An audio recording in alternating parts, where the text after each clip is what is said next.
Allez, bonjour à tous, j'espère que vous allez bien aujourd'hui. Revue de marché avec pas mal de volatilité. On verra si la baisse d'hier c'est assez grave. Est-ce qu'on a eu des signaux baissiers? Est-ce qu'aujourd'hui ce qu'on est en train de faire c'est également pas mal? Je vous partagerai tout ça bien entendu. Surtout qu'est-ce que moi je fais et qu'est-ce que j'envisage de faire dans les prochains jours.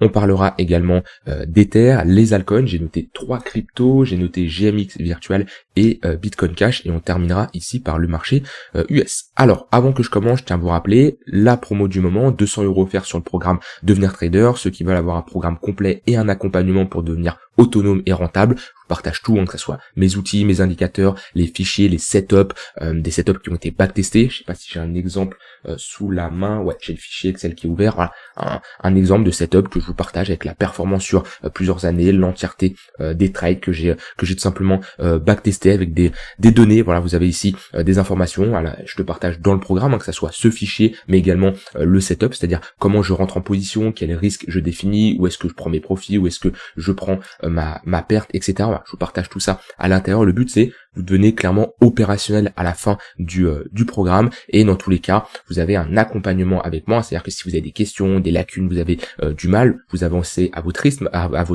la formation peut être suivie n'importe quand vous le voulez, autant de fois que vous le voulez. Où est-ce que vous le voulez? Donc c'est l'avantage de ce programme-là. Et vous avez également un accompagnement et un coaching avec moi où je ne vous lâche pas tant que vous n'êtes pas rentable. Donc voilà, si ça vous intéresse, si vous voulez profiter des 200 € offerts, vous pouvez le rejoindre en cliquant sur le premier lien en description.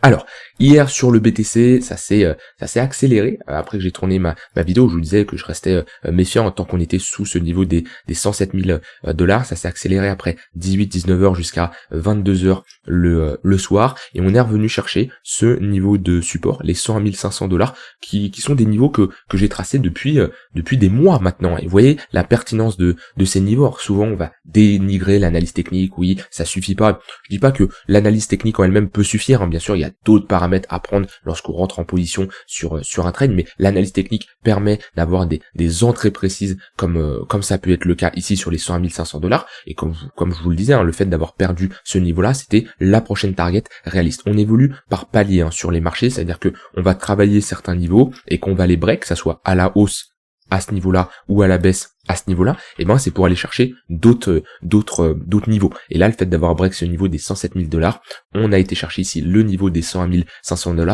on a eu une très bonne réaction acheteuse.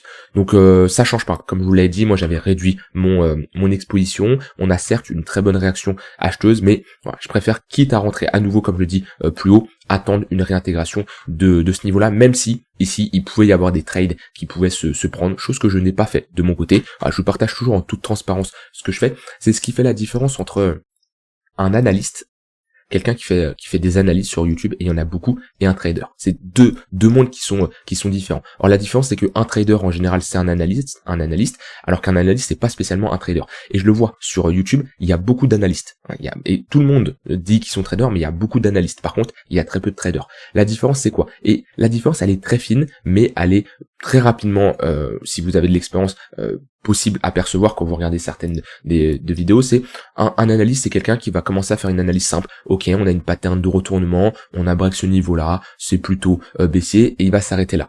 Un trader, c'est quelqu'un qui va clairement vous dire, ok, moi je rentre en position, je réduis mon exposition, je rentre en position ici, si on fait ça, je fais ça, j'invalide tel scénario, je prends mes profits ici, si on va ici, je vais rentrer en position. Comme je vous le disais, là, j'ai des ordres en mode épuisette qui s'activent parce qu'on vient chercher des niveaux intéressants. Là, je réduis mon exposition, je coupe. Très bien, là j'ai pris une perte, voilà, je vous la montre. Ça c'est un trader.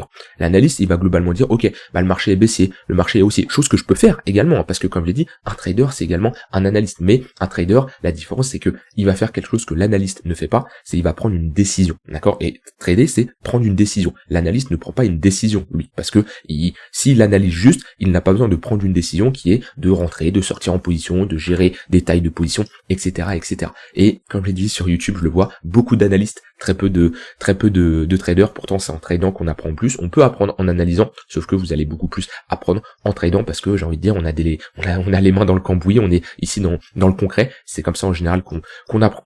Donc voilà, on est revenu chercher ici les 101 500 $. On a une très bonne réaction aujourd'hui.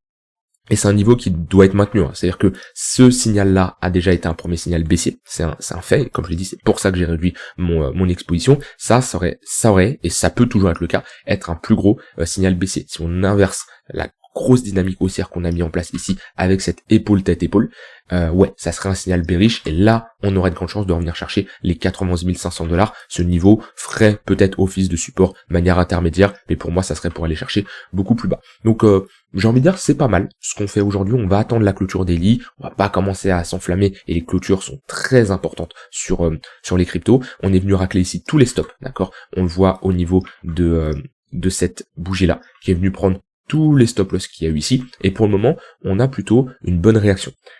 Je vais le réexpliquer, je le réexplique assez souvent, mais c'est bien d'avoir cette phase de comprendre le marché, comment il fonctionne. Je pense que certains qui me regardent depuis un moment l'ont déjà entendu, mais ceux qui débutent, c'est très important de le comprendre. Quand on a comme ça des niveaux clés, ici, des creux comme ça aussi importants, qui sont en vert, on va mettre en blanc pour mieux les voir. Ce qu'il faut comprendre, c'est que ces niveaux-là, c'est des niveaux clés. Pourquoi? Parce que les acheteurs, les longs, ceux qui rentrent en position, ils mettent leur stop loss sous des creux comme ça, sous des creux majeurs. C'est très rare que un trader qui rentre en position, par exemple ici, il se dit tiens, je mets mon stop loss dans le vide, je le mets ici. Ça arrive, il y en a, et ça peut m'arriver, fonctionner comme ça également, mais souvent les stop loss vont être sous les creux importants, sous les sommets importants. Et quand vous êtes un acheteur comme ça, vous êtes en position longue, vous avez acheté, d'accord? Vous avez acheté, que ce soit spot, vous détenez réellement l'actif, la crypto, perpétuel, vous passez par des contrats dérivés où vous ne détenez pas réellement l'actif. Mais dans tous les cas, vous êtes un acheteur. Quand vous coupez votre position, que ça soit pour TP, que ça soit break-even, que ça soit un stop loss, que parce que vous vous êtes fait liquider, peu importe, eh ben vous faites l'inverse de ce que vous avez fait avant, c'est-à-dire vous vendez, d'accord? Vous passez de acheteur à vendeur. Ce qui veut dire que sous ces creux-là, il y a énormément de vendeurs, d'accord? Il y a énormément de vendeurs, et le fait d'y aller, ça enclenche ces stop-loss, ça crée une pression baissière, ça crée une forte vente sur les marchés, parce qu'automatiquement, on a plein de ventes qui s'enclenchent, d'accord? Et ici, c'est très important de voir comment le marché réagit. Le fait d'enclencher ces ventes de manière assez rapide, là on y va, c'est très rapide, hein, vous voyez, on n'y va pas en plusieurs semaines, là on y va en quelques minutes, ça enclenche ces ordres, et ce qu'il faut comprendre, c'est que le marché, c'est un jeu à somme nulle. Quand vous achetez un BTC, en face, c'est parce que vous avez un vendeur. Et inversement, si vous décidez de vendre, c'est parce qu'en face, vous avez un acheteur. Quand on a comme ça énormément de ventes qui s'enclenchent, c'est très important de regarder comment le prix réagit. Si on commence à avoir ici un long squeeze, c'est-à-dire qu'on n'a pas d'absorption, on n'a pas de contrepartie, on n'a pas ici cette contrepartie acheteur face au vendeur, face à toutes ces ventes, on va avoir un marché qui dégringole. Comme on a pu avoir des short squeeze également, quand on enclenche ici pas mal de stop loss, on peut aller vite, comme ici on enclenche pas mal de stop loss, on peut aller vite également. Ça, c'est très important à comprendre, et dans ce genre de cas de figure-là, on n'a pas eu de long squeeze, ça veut dire qu'il y a eu une contrepartie, il y a eu une absorption qui a été réalisée, ça veut dire que l'entièreté de ces ordres qui sont fait exécuter ici ont été absorbés en face par des acheteurs. Et ça, on le voit, bien sûr, maintenant, c'est simple de le voir après, parce que on a une réaction acheteuse, mais ça même, on le voit sur les unités de temps assez inférieures, 1 heure, or plutôt ici sur du 4 heures, c'est quand on a comme ça, ici, une mèche qui vient sous les creux et qui ne clôture pas, et où on a une réintégration assez importante. C'est-à-dire même si je vais repasser en 1 heure, je supprime juste ça, on voit que on a une réaction acheteuse assez rapidement et on réintègre vite. On n'a pas de l'acceptation, hein. C'est-à-dire que là, si on avait eu pas une réaction acheteuse, on aurait fait quelque chose comme ça à la limite et on aurait refait un creux plus bas. Sauf que là, on voit la différence, c'est que on break les moyennes mobiles sur du court terme et on repasse assez vite. Et ça, c'est pour ça que je vous le dis, attendez les clôtures. C'est quelque chose de fondamental. Ça dépend après dans votre manière de trader. On peut avoir des setups assez agressifs, mais moi, quand je vois ça, quand je vois ici qu'on revient chercher un niveau de support, bon déjà, on ne cherche jamais des shorts sur un niveau de support, mais quand on a une mèche assez basse qui vient racler tous les stop loss et qui nous propose une réaction acheteuse avec ensuite un ravalement H4, bah, c'est un signal qui nous montre que, ok, les acheteurs défendent ce niveau-là. Donc là-dessus, c'est pas mal. On a break le 15 minutes, on a break ici le tunnel court terme également, tunnel 3 minutes. On revient chercher le tunnel 1 heure qui fait office de résistance depuis un moment. Et ce genre de rebond assez rapide, ça peut laisser du monde sur le côté et ça peut être un signal très intéressant pour partir. Alors, on n'anticipe pas la cassure, attention, moi c'est toujours le même niveau que je surveille, ce niveau-là des 107 000 $. Comme j'ai dit, je préfère limite rentrer un peu plus tard, En plus, les altcoins n'ont pas spécialement pété, n'ont pas spécialement fortement retracé. Hein. Si je prends Ether, vous voyez, Ether n'a pas retracé l'entièreté de la baisse qu'il a eu hier, et depuis cette déviation à la hausse, je vous ai dit grande chance de revenir chercher l'extrémité opposée, on y est actuellement, on va y revenir juste après, mais voilà, pour moi ça change pas. BTC, si je veux redevenir bullish, si je veux avoir une bonne confirmation, c'est repasser au-dessus des 107 000 $. Actuellement, je préfère, comme je l'ai fait, réduire mon exposition. Et certains vont me dire, ouais Nico, alors peut-être ça peut arriver, ça m'est déjà arrivé, de re-rentrer au même niveau que je suis sorti. C'est-à-dire que là, je suis sorti un peu vers les 105 000 $, je rentre, allez, ça va être un peu plus haut là, 107 000 $, presque pareil. Il y en a, ils vont me dire, Nico, ça sert à quoi? Tu sors pour re-rentrer au même niveau. Sauf que, admettons, le marché, il fait ça, et je rentre ici au même niveau. Bah, toi, pendant que t'as hold, pendant 3-4 mois, ouais, j'abuse un peu, ouais, non, si 3-4 mois, une crypto ici, en l'occurrence BTC, bah, qui ne fait pas grand-chose, bah moi j'ai pu avec l'argent que j'ai sorti, avec le fait que j'ai réduit mon exposition, j'ai pu faire du staking, j'ai pu faire autre chose, j'ai pu faire autre chose. Ce capital n'a pas été bloqué sur les marchés et je n'ai pas été j'ai pas eu de drawdown, j'ai pas eu une volatilité importante, j'ai sécurisé mon capital. Et ça c'est important, c'est-à-dire je préfère rentrer à ce niveau-là par exemple que rentrer à ce niveau-là. Pourtant la performance est exactement la même. L'entrée est la même, si ça part, la performance sera la même. Pourtant, c'est différent parce que ce qu'il faut compter, et beaucoup ne prennent pas ça en compte, pareil, ceux qui font du DCA, beaucoup ne prennent pas ça en compte, ils prennent la performance, mais ils prennent pas en compte l'immobilisation du capital. Et ça, c'est un point important, attention à ne pas sous-estimer l'immobilisation du capital.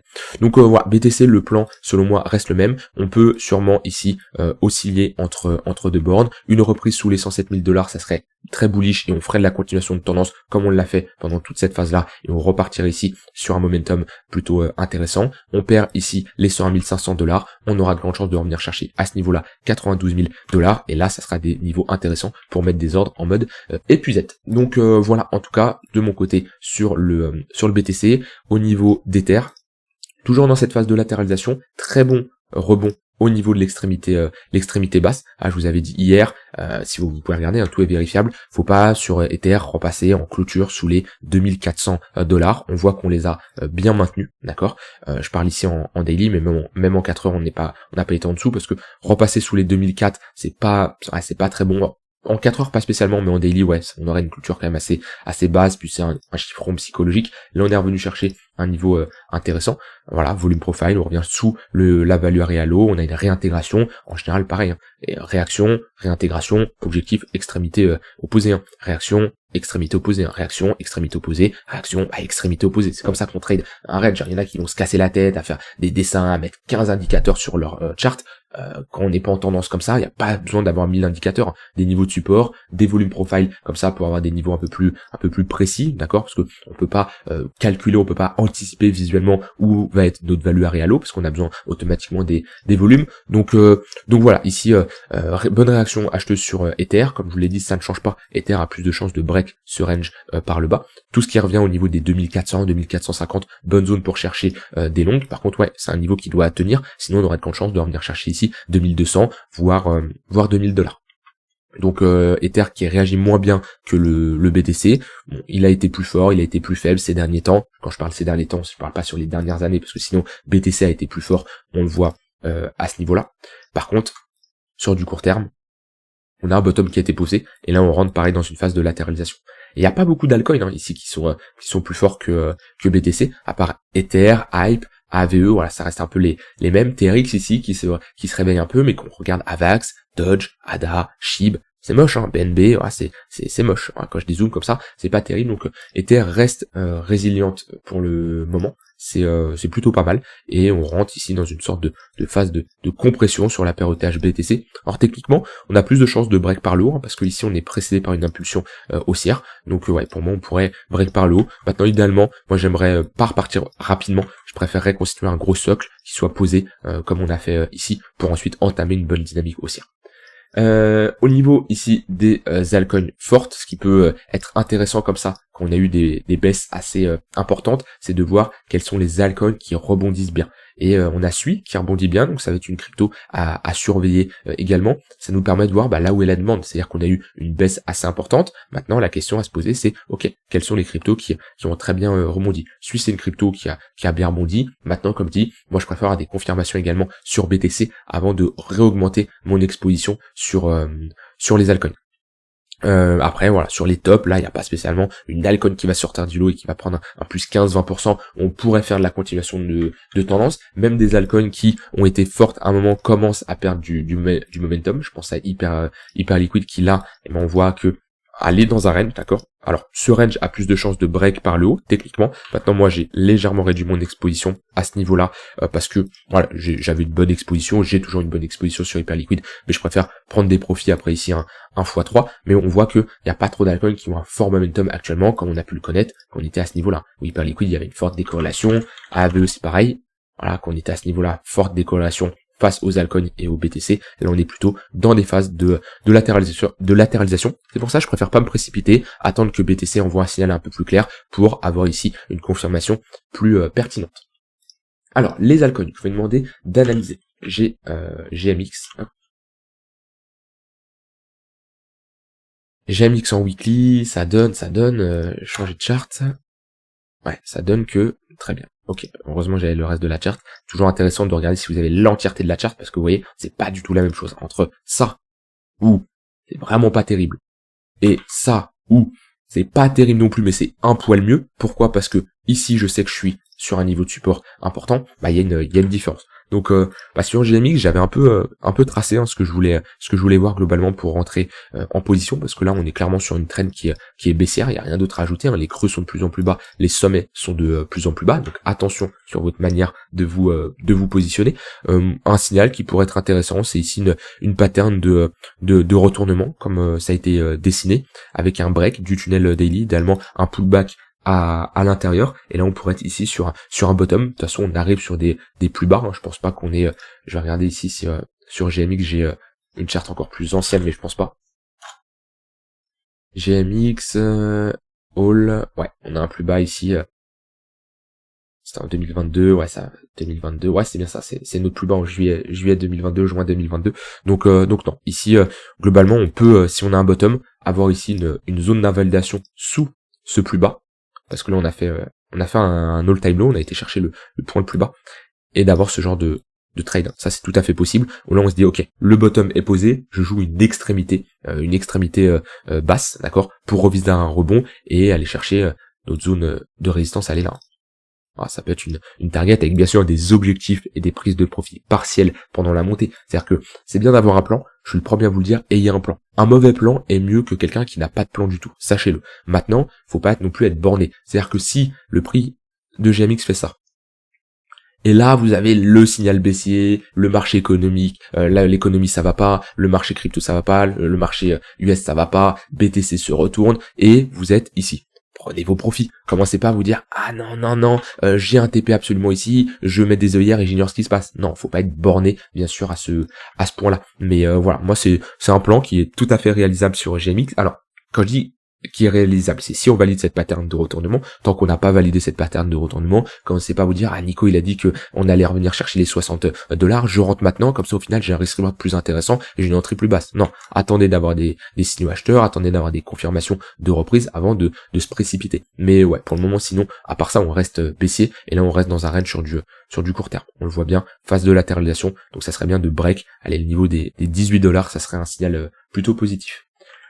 On m'a demandé une analyse de virtual, ça m'est très souvent proposé, virtual, c'est assez ouf, très souvent proposé. Je pense que j'ai une théorie, il y a eu beaucoup de FOMO, parce que beaucoup ont parlé de virtual à ce niveau-là, tout le narratif qu'il y a eu autour, à partir de cette zone-là. Donc je pense que beaucoup sont rentrés en position et ont un peu la tête sous l'eau, sont piégés, donc automatiquement on me demande une analyse pour un peu se dire oui Nico, est-ce que tu peux me rassurer, est-ce que tu peux me dire si ça va monter ou pas. Je le vois comme ça, d'accord. Ça, c'est souvent le cas sur des cryptos qui performent énormément, qui font des gros multiples, et après, quand ça baisse, quelques semaines, mois après, on me demande de faire une analyse de ces cryptos-là. Déjà, sachez que c'est comme ça, on peut payer par le fruit de notre apprentissage peut être par de l'argent qui va être perdu, d'accord? Moi ça a été le cas quand j'ai commencé, et ce qu'il faut comprendre c'est que on n'investit pas sur une charte qui est aussi verticale. C'est-à-dire quand vous avez une crypto qui fait ici 2200%, et encore j'ai pas pris le point le plus bas, j'ai pris un point où je me suis dit allez, on joue le break, c'est possible, ok, 2300%, on FOMO pas à ce niveau-là. Or pour la continuation de tendance, je dis pas. Pour quelqu'un qui se dit ok, tu sais quoi, je trade sur du court terme, ici, il n'y a pas de souci. Pour faire la continuation de tendance, il n'y a pas de souci. Par contre, quand on a des signaux d'inversion de dynamique, quand on a des moyennes mobiles qui s'inversent, quand on peut pas rentrer ici, c'est pas possible alors rentrer ici et se prendre un stop loss là, il y a pas de mal, d'accord, ça fait partie du trading. Par contre, rentrer ici et se prendre un moins 90%, non, ça c'est pas professionnel, d'accord, c'est vraiment pas professionnel.